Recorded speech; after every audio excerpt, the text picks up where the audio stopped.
It was not a smooth return on Raw for Roman Reigns and the Bloodline at all.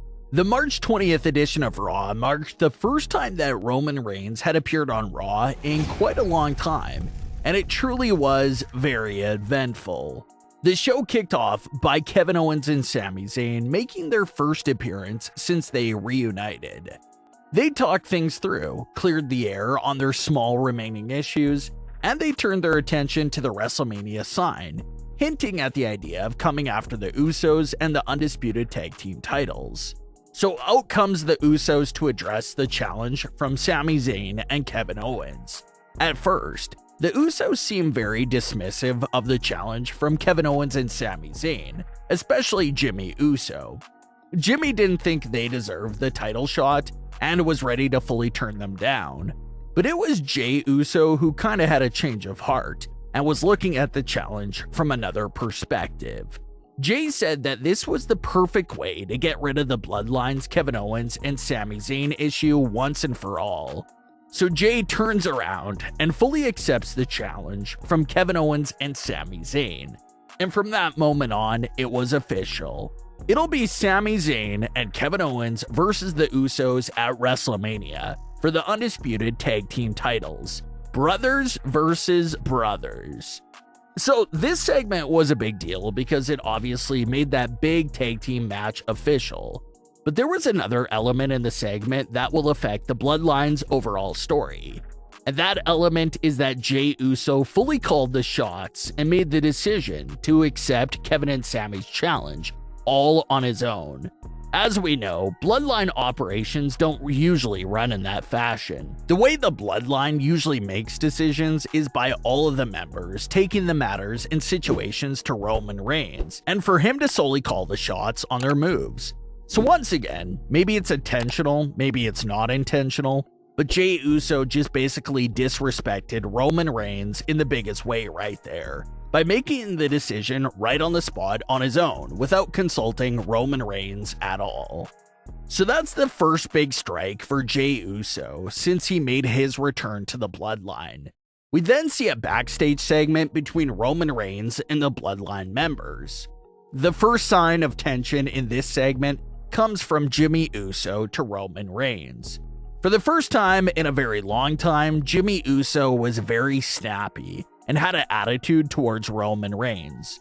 Jimmy was still upset about how Roman was going to blame Jimmy for Jey's absence and his whereabouts. Even though Jey is back and Jimmy didn't face any punishments from Roman, Jimmy still hasn't forgotten about that and threw it back in Roman's face here. But then Roman asked everyone to leave the room except for Jey Uso.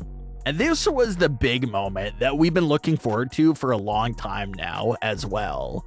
This was the first time Jey and Roman had a conversation together since before the events of the Royal Rumble and what Sami did during that show.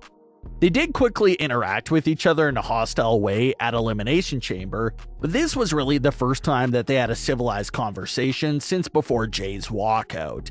Roman once again asked Jey about where he currently stands. Is he with the Bloodline or not? Jey Uso says that he's with Roman and that he's part of the Bloodline. Roman dismisses Jey, but before letting him go, Roman tells Jey that he loves him. Roman pauses and waits for Jey to say it back, but Jey just stays there in silence until he finally gets up and walks off. Roman Reigns then tells Paul Heyman that he got the answer he was looking for from Jey Uso. So this is something that we haven't really seen in the Bloodline's entire existence. Both of the Uso brothers were giving Roman a little bit of a cold shoulder. Jimmy was snappy and raised his voice about how wrong it was that Roman was going to hold him accountable for Jey's previous actions. And even though Jey did say he was in the Bloodline, Jey did call the shots during the opening segment of Raw to book the match for WrestleMania, and he didn't say that he loved Roman back. So, for the first time in a while, the Usos are still with Roman, but there appears to be a handful of issues there that are present.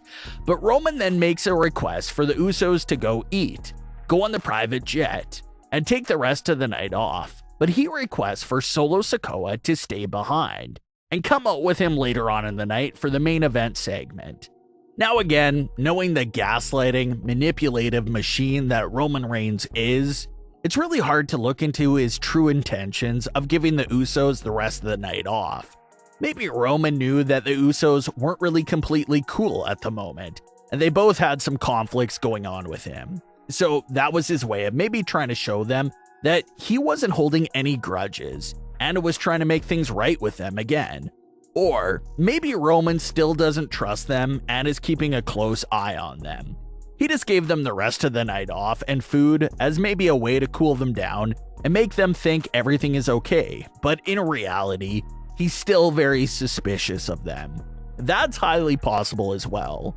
So since the Usos and Roman's relationship is a bit bumpy right now, Roman went with the Bloodline's enforcer, Solo Sikoa, to be his main form of protection for the night. This led to Roman and Cody's promo with each other to close out Raw. Roman's main argument was that Cody Rhodes always runs away when things get tough. Roman said that Cody didn't want to deal with playing the Stardust role in WWE, so he ran away from the company. Roman said that Cody Rhodes went and created his own promotion with AEW, but when he couldn't get over in his own promotion, he ran away from that too. Cody's response back to Roman was definitely heavy-hitting, and you can tell that it affected Roman. Cody once again pointed out all the cracks that are being shown within the Bloodline right now. Cody said that once the world titles are out of Roman's possession, Jey Uso will be the first one to leave, followed by Jimmy Uso, followed by Solo Sikoa, how Paul Heyman would go back to Brock Lesnar, and how Roman would be left with literally nothing and no one by his side. Cody also pointed out some similarities between himself and Solo Sikoa. He said how Solo's current position sort of reminds him of when he was the right hand to Randy Orton during the days of the Legacy faction. Cody, speaking from experience, said how Solo may think he's ready, but he's not actually ready. So when Roman just retreats and leaves the ring after getting stung by Cody's words, Solo Sikoa stays in the ring to confront Cody. Paul Heyman and Roman Reigns are both surprised by Solo staying behind because usually Solo is really good at following orders and does whatever is asked from him. But not this time. He didn't quietly follow behind Roman. He stood behind to get in Cody's face. As Solo's about to finally do something to Cody Rhodes, Roman holds him back from doing so. So with Cody's remarks and Solo actually seeing Roman hold him back, maybe Solo starts to have some thoughts and takes what Cody Rhodes said into consideration. So as you can see, it was an extremely stressful night for Roman Reigns that shows he no longer has full control over the Bloodline members. Jimmy Uso is mad that Roman was gonna hold him accountable for Jey's actions. Jey Uso is upset with Roman for things dating back to 2020, and now Solo Sikoa is being a little disobedient towards orders as well. So everything Cody Rhodes said could have a strong chance of happening real soon in the very near future. If all their titles disappear after WrestleMania, could the Bloodline truly be in its final days, where Roman will be standing all by himself with no one beside him?